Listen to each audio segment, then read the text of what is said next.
Where do I begin with this little video of mine?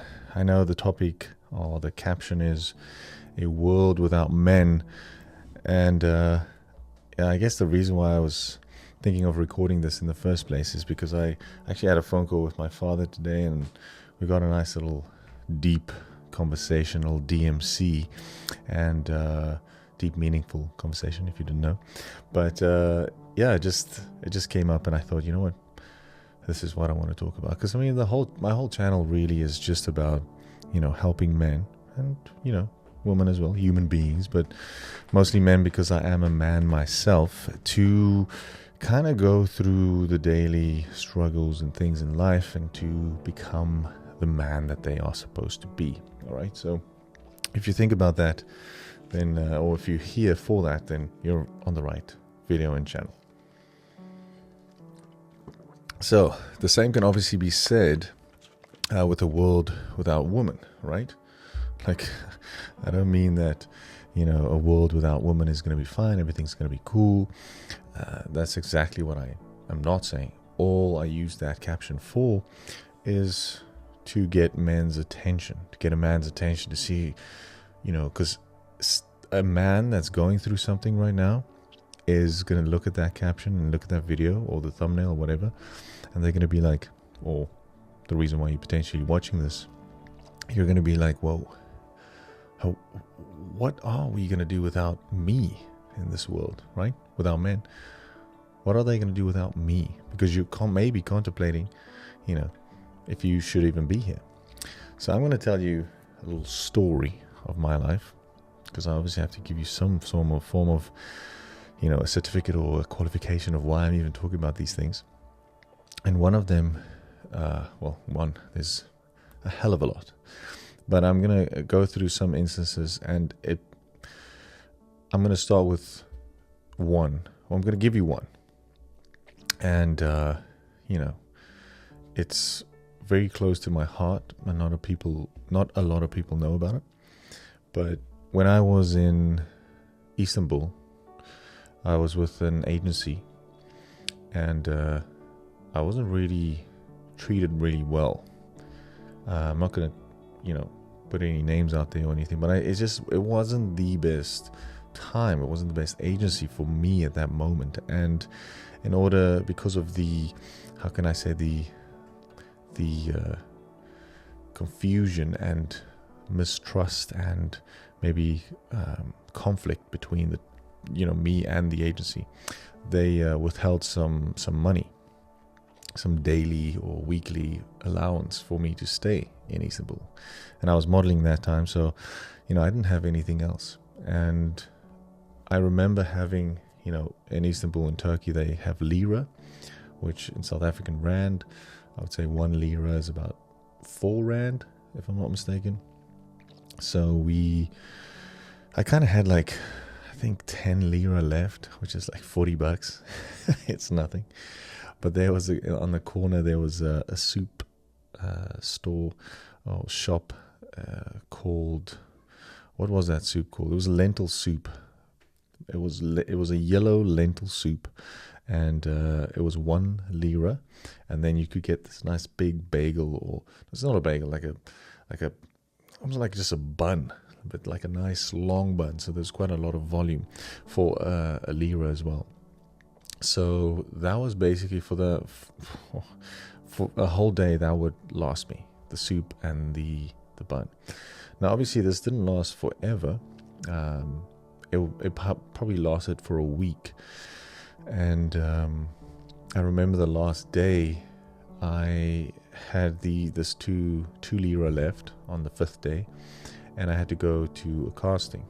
And I said to myself, okay, I can either go there by train and then I have nothing left, or I can walk. So it was still early in the day, and I walked there, got to the casting, cool, everything went well. I mean, well enough, I thought.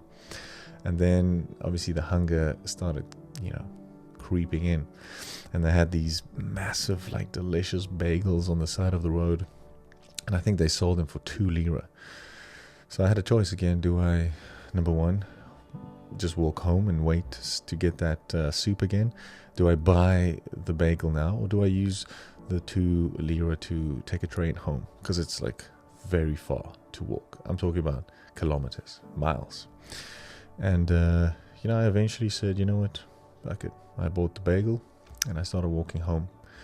And I think this is where the feeling came in for me. I was trying to, be a strong man up until that point, but walking home, it started to get dark. It started to rain, and I was obviously not fully satisfied. I was still hungry, and I knew that once I get home or to the apartment, I have nothing. I don't have any lira left. There's still weeks before I should get my the money that he owes me weekly, or there's still a week left before he should potentially give it to me, but he hasn't, so I'm probably not going to get it as well. So there's a lot of emotions that went through my head at that point, and I started crying, started to drop a tear, but you couldn't see anything because, my face was full of rain in the first place. But the thoughts that were running through my mind, I wouldn't say necessarily suicidal thoughts, but it's very negative things, in a sense, where I ask myself, why am I even here? Why am I giving this person, number one, the power to control my life and to control, these, I just feel powerless. Like someone else is actually tormenting me. Someone is controlling my life. And I blamed everything on him and the situation and the country and the currency. Everything was just, I was just blame game, and I cried and I thought, yeah, this is bullshit. I need to go home because it's going to be better at home, right? In my head. But I'm telling you, in that moment, maybe not in that moment, to be honest. I'm not going to lie to you. I had that idea for a while, but obviously in that desperateness of having nothing, he met up with me and we had a little argument. He told me to pack my bags, and I called my agency in South Africa and gave the phone to him, so they kind of liaised further, and eventually things went back to normal. So I don't know what they said. I mean, I do know what they said, but it's nothing to do with this. That was a separate issue. But things kind of came right from there. But it took me a while to realize what I was going through on that walk home. And that is that I allowed people to have the power, people, places, time, government, money, so many things to have power over me, which is so unnecessary, because in the end, you have the responsibility to change your life. And I did that. And that's the second part that I wanted to talk about. I did come back with nothing. And I remember also, again, not crying, but feeling very emotional on the plane because I still owed my brother some money. And I had some cash, but all of that was going to him. And so I gave it to him when I got home. And I remember being at home, staying with my parents, and my father had a little tuck shop at his work as well. And I asked him if I could help. I could make sandwiches and like toasted bacon and egg sandwiches in the morning, early, like 5:36 in the morning, so that he can take it and sell, and whatever profit I can get. And I did that for a few weeks just to have some money to go out with my friends and to kind of not act poor, to be honest. But all of these things I did, and I got to a point where I knew that I have to change and I need to take responsibility. So I did, and I started my own business called RK400 at that time. Now it's called Kilian Fit. But I just had an idea. I was constantly thinking of how to make money. How can I get out of this? How can I be responsible? How can I not rely on someone else to give me pocket money? And it started like that. Now I'm not going to go into too much detail on how I started my business, because then I'll make a video on how I started my business. Then I will give that to you. But for me now, it's just an emotional and mental thing.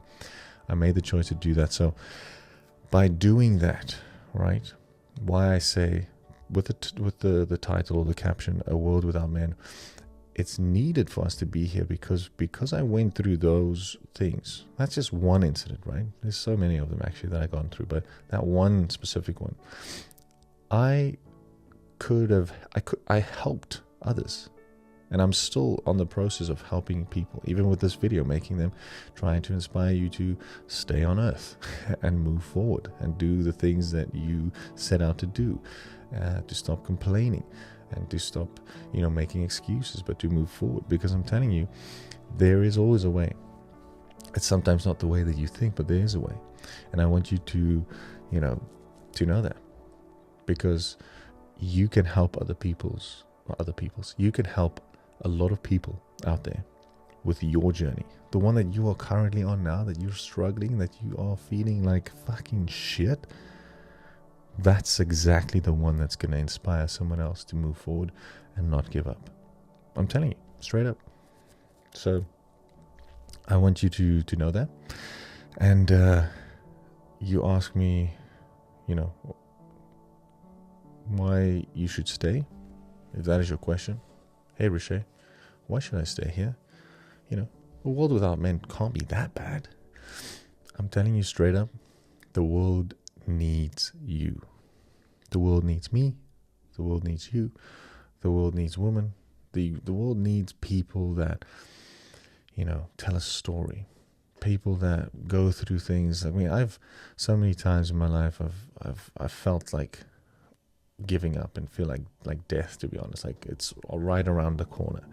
And then I would speak to someone random that I meet at a bar or in the street or in a line at the grocery store or something like that, and they just briefly tell me what's happening in their life at the moment. And I think to myself, holy shit, like that's horrible, mate. But that story that he told me kind of inspires me to be like, okay, well, I'm at least not that bad, so potentially there's still a way out for me. Because, he kind of got out of that horrible situation. So surely I can get out of this mediocre, horrible situation, like averagely horrible. You know what I mean? So I just think that you should stay. I think, a world without men would be horrible. Because I feel like like I said, I spoke to my father today, and I just reassured him that he is needed in my life. And the reason why is not necessarily what he does. It's not like he's here every day cheering me on or clapping hands while I walk out the door. But the fact that he is alive, and I know I can call him, and I'm fortunate enough that he is alive. I can call him at any time, and I know that he's out there, and he's thinking of me, and he's just there. That entity, that soul is still here on planet Earth. That is enough to keep me going. It gives me such confidence to move forward. Now, without him here, if he wasn't on Earth, I would feel a lot less. I'd feel worse. Despair, sadness. All these bad things will come in. Laziness. I don't care about life. My father's not here. Things like that. I think that's in humanity. It's the same way. We need people. We need guys. I go on TikTok and Instagram and Twitter and all those type of things, and I see other men. Okay, obviously, like I said, it's not a misogynist thing. I'm talking to men. I can make a whole video why it's important for women to be on Earth, to be honest, because I love women. I have a beautiful wife. I'm just saying, I'm speaking to men, and I'm saying, I need you guys here. All right, it is important. And I see these men, doing the same thing and encouraging other men to stay, to be a father to the child, to be a colleague, or a worker at the job, an employee, to be a creator, to be a motivator, to be an inspirer, a professor, a teacher, a mechanic, whatever it is that your title is, you need to be that. We need you. All right. I'm going to leave it there. If you like this video, please like and subscribe, because I will be making more of them. Hopefully trying to just help the world to become aware and open. And when I say open-minded, to realize what's important in life. All right. Have a good day, guys. Cheers.